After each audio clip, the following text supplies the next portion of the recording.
Hi, my name is Jared Schiller. Today we're going to go through the E&A presentation that was given on August 8th for those of you that weren't in attendance. First, let's introduce ourselves. I've been involved with nursing for most of my career in both staffing and education, and now work in financial services helping people prepare for their retirement. My name is Andy Edwardian. I've been in financial services for a little over 7 years. I come out of the education world, and I'm a retired teacher and principal, and have found great joy in working with people in the helping professions. Let's go ahead and get started. This next slide shows some statistics relative to nurses and their preparation for retirement. 42% of nurses believe that they'll never fully retire. 26% of nurses now believe that they'll have to postpone retirement due to economic changes. 28% expect to struggle to make ends meet in retirement, up 18% from 2007, and 54% of nurses find retirement planning to be overwhelming and wish they could get some help. Not uncommon with other professions. In preparing for retirement, it's important to anticipate what retirement looks like. How much are you going to need to sustain the lifestyle that you have now?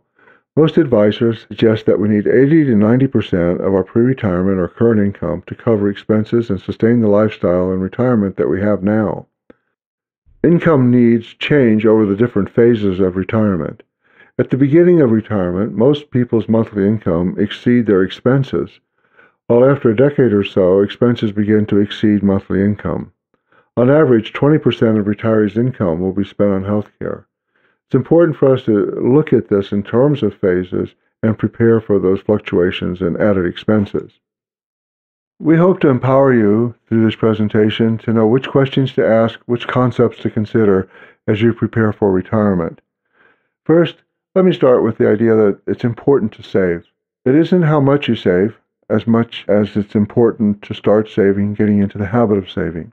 It isn't important as to how much you save as to where you save it. But saving and planning are really critical in getting started.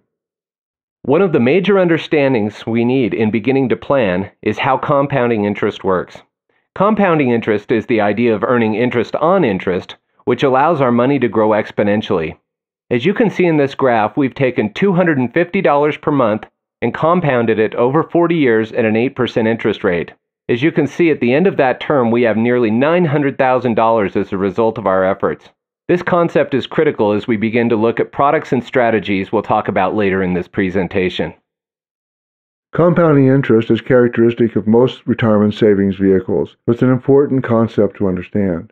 Most financial planning for retirement involves 3 phases: accumulation, conservation, and distribution. The accumulation phase is where we work to save as much money as we can, and I think most of us find ourselves in that place now. As we approach retirement, we have another set of decisions to make. That is how to protect our savings and keep it available to us as we enter into the distribution phase. When we reach the distribution phase, there are a whole other set of decisions that we have to make. These decisions involve how much money should we take from our savings in order to sustain our retirement income over a lifetime. The decisions involve questions about how we're going to protect our money from volatility, taxation, and other eroding factors. The next major point to understand is the impact of eroding factors and the importance of designing a strategy to offset them. As you can see in this slide, we've laid out several of those eroding factors, stock market volatility and taxes being 2 we'll talk about more in a minute, but another to understand is inflation. Inflation is the loss of purchasing power that occurs over time. Historically, the rate of inflation has been around 4%. Thus, to even stay even, you have to earn at least 4% in your funds. Taxes are another major consideration in retirement planning. Most savings vehicles fall into 3 categories. They're either tax-free, tax-deferred, or taxable. Those ideas must be taken into account as we choose strategies and vehicles. This slide shows the historical fluctuations in the tax rates. And if you look at where we are now, you can see the taxes are as low as they've ever been. It's not likely that taxes can remain this low given the national debt and the government programs in which we're involved. So it's important for you to consider how you save, because if you save in a tax-deferred vehicle, for example, you're simply postponing paying taxes in a likely higher tax rate environment. These graphs demonstrate the recent volatility that the market has undergone over the last 5 and 10 years. It's likely that these trends will continue. This is important because you didn't want to be having to withdraw your money when you're not sure where the market is going to be. Volatility is a really important understanding to have. Most financial professionals, and particularly those in the securities industry, will tell you that the market has grown an average of 11% since the 1930s. This is true, but that's over the whole long span. It does not take into account these shorter segments that our graphs show. In addition to understanding the concept of rates of return as it relates to markets, it's also important to understand the concept of rate of return as it relates to products. Many financial professionals and companies will put their best foot forward when it comes to portraying numbers in their ads. This scenario will show you the reality of average rate of return and how that differs from the philosophy of compounding interest. Consider this scenario. Here we have a 4-year projection with markets going up 100% and down 50% every other year. If we average that rate of return, we have a phenomenal 25% rate of return. But wait, let's take a look at how this scenario compares with real dollars. So if we take that same market outlook over those 4 years and put a $10,000 starting balance to that, you'll see that at the end of 4 years, we're literally back where we started. In fact, after fees and sales charges, we've likely lost money. Part of what makes retirement planning so complicated are the numbers of vehicles or ways to save that are out there.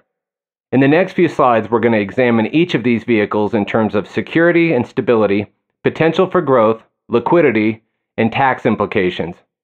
In the slides, the characteristics that the product has will be in black, and those that it lacks will be in red. The first group of products that we're going to look at involves security. This is cash, savings accounts, CDs, bonds, metals, and other types of products designed to conserve assets. The first couple of products we'll look at are cash and savings and checking accounts, which are correlated to cash. As you can see, they experience predictable financial results, but you don't really get a competitive rate of return, you can't borrow against them, and the interest that you earn, especially in your checking and savings accounts, are going to be taxable. Certificates of deposit and bonds are debt instruments that earn a current interest rate, but unlike cash in savings accounts or checking accounts, you lose the liquidity in that your money is tied up for a given term. Usually there are significant penalties to withdraw your money prior to that term. Also, like with savings and checking accounts, the interest that you do accrue is taxable in the year it was earned. Precious metals such as gold and silver, like cash, offer a degree of security, but unlike cash, are susceptible to the markets in which they trade. As you can see, there's no guaranteed loan option and no tax advantage to holding these metals. Term life insurance is another product that assures some degree of security. It doesn't generate income, it doesn't earn, it is tax neutral except in terms of the death benefit, which comes out tax-free. Its major use is to protect or replace income that might be lost to the death of one of the members of the family. Fixed and indexed annuities. What is an annuity? An annuity is basically insurance against living too long, because it provides an income stream that can be continued for life. There are different types of annuities that can be purchased. Historically, the fixed annuity has been the backbone for providing a lifetime income. It offers a guaranteed interest rate, typically lower, but also guarantees income for your lifetime. The chief characteristic of the fixed annuity is safety. In the 60s, many weren't satisfied with the low interest rates that fixed annuities offered. Insurance companies then came to design variable annuities. These variable annuities were rooted in mutual funds and therefore participate in the market, as opposed to fixed annuities provides a potential for significant growth. However, by virtue of being in the market, there's also the potential for loss. So the question that faces us in looking at these two products, fixed or variable annuity, is whether we want safety or growth. In response to that frustration, the major insurance companies now move to design what they call index products. Both in annuities and in life insurance, what they try to do is combine the best elements of both fixed and the variable annuities so that we could provide growth with safety. Being indexed means that the money is not in the market. It follows the market trends, allowing you to capture market gains, but never put your principal at risk or your earnings at risk. In this graph, you see the index products versus the S&P products over the period of time from 2002 to 2011. The index products, the blue line, as you can see, is far more stable and grows to $136,000 with an initial investment of $100,000. The S&P experiences much more volatility and only grows to $126,000 with that initial $100,000 investment. This slide is an excellent description of how index product work versus the S&P. It's clear that the index product does not take a loss or share in the losses in the market.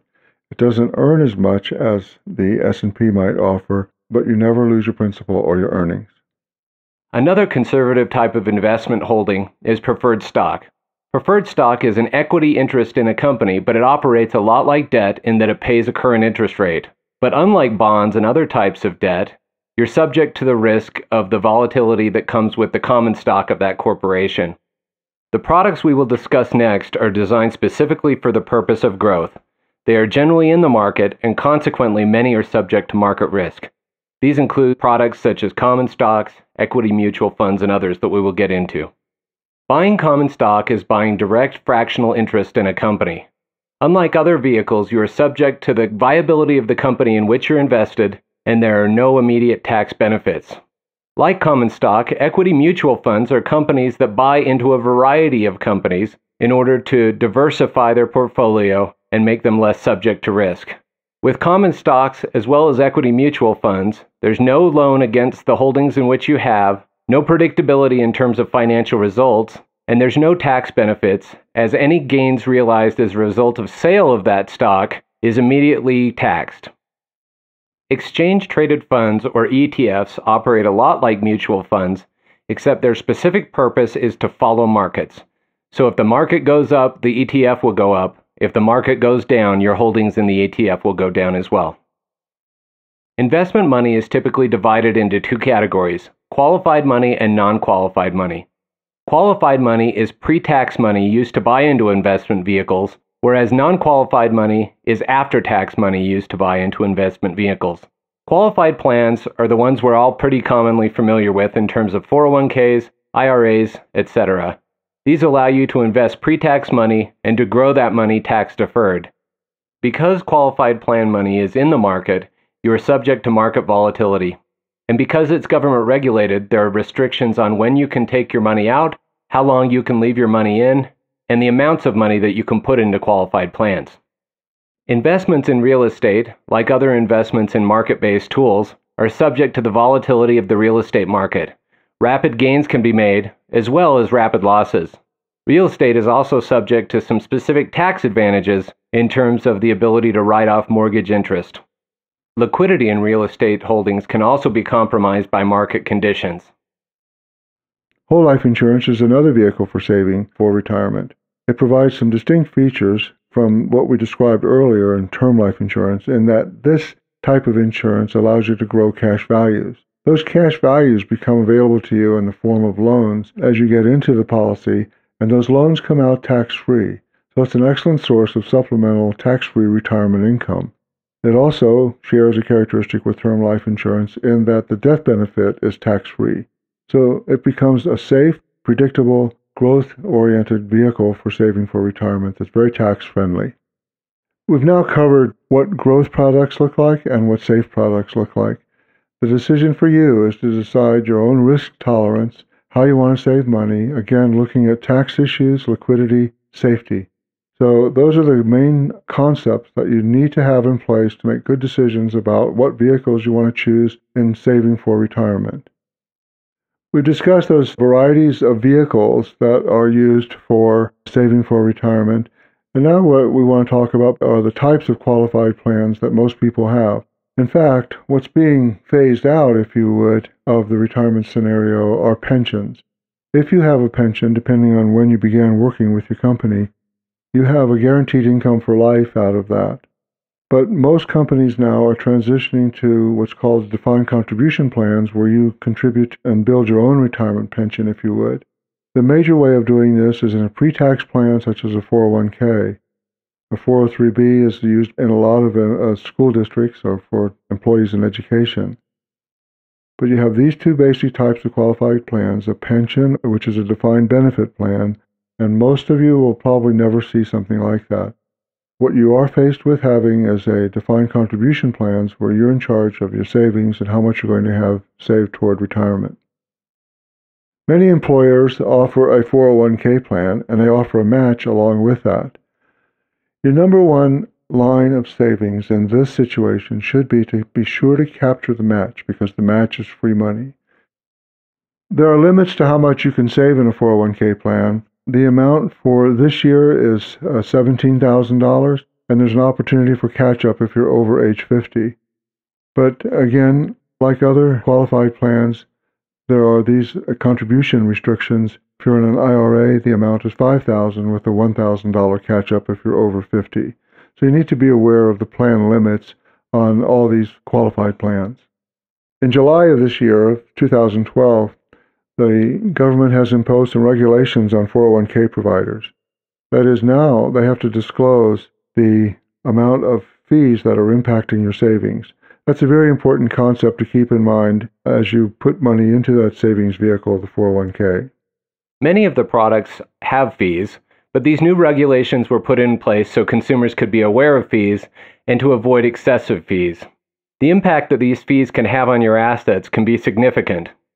There are typically two types of fees. You have asset-based fees, which cover management fees, which go to mutual fund managers in terms of covering their costs to reallocate assets within the fund, and administrative fees. These are fees that cover the cost of just doing business.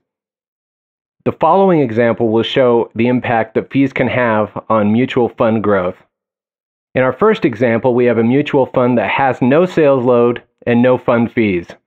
As you can see, with market growth averaging 8%, at the end of year 3, our initial $10,000 asset has grown to $12,594.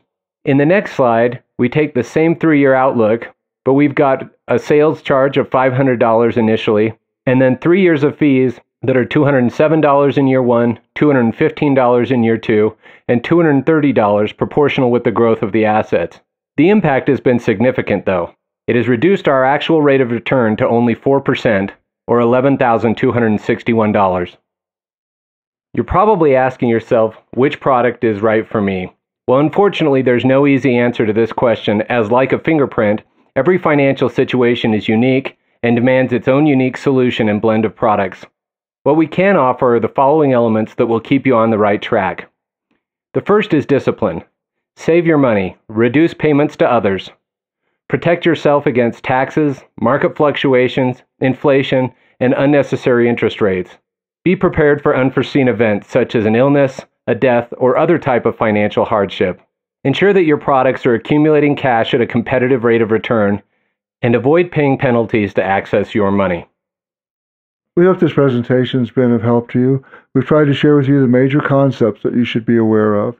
You need to really be clear about your own risk tolerance, how you want to save, making sure you can save, capturing any match offered in a 401k plan, be sensitive to taxes, fees, how and when you want to pay taxes, be aware of the phases of your financial life cycle so that you're very conscious about how you want to plan.